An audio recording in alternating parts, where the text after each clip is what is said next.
Lord of the Rings və Vivo V70'in arasındakı əlaqənin nə olduğunu bilirsiniz. Cavab Zeiss'tir.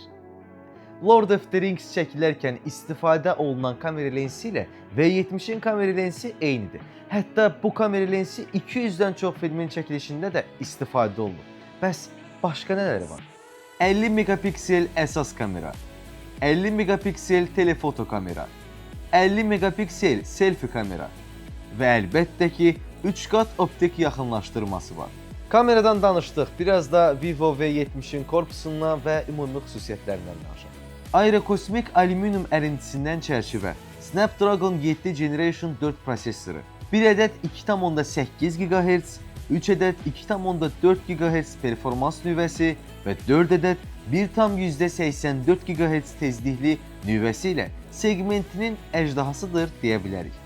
500 mAh'lik yeni nəsil batareya texnologiyası Blue Bolt sayəsində istifadəçisinə daha uzun batareya ömrü, daha uzun ekran vaxtı, maksimum təhlükəsizlik və hər zaman sürətli və stabil bir performans təqdim edir.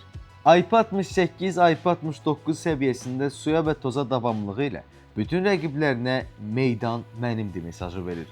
7,59 mm incəliyində olan Vivo V70'in çəkisi 194 qramdır. Ekranı 6,59 düymlük OLED, təsviri də 1,5K'dır. Telefon günəş altında 5000 nit lokal pik parlaqlığa çatır. Az parlaqlıqda ekran titrəməsində isə 4300 Hz PWM tətbiq olunub.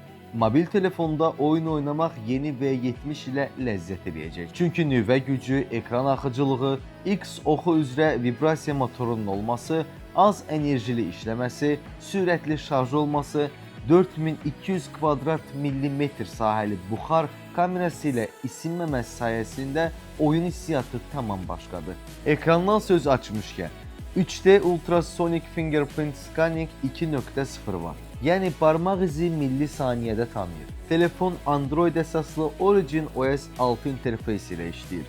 Buna görə də 4-cü nəsil əməliyyat yenilənməsi və 6 il müddətində yenilənmə vəd edir. Vivo V70 performansı ilə öz sözünü deyən və segmentinin üzərində üstünlükləri ilə fəxrlənən ən yeni nəsil smartfondur. Bu funksionallığı və daha çoxunu özün kəşf etmək istəyirsənsə, Baku Electronics mağazalarına və ya Baku Electronics saytına baş çək.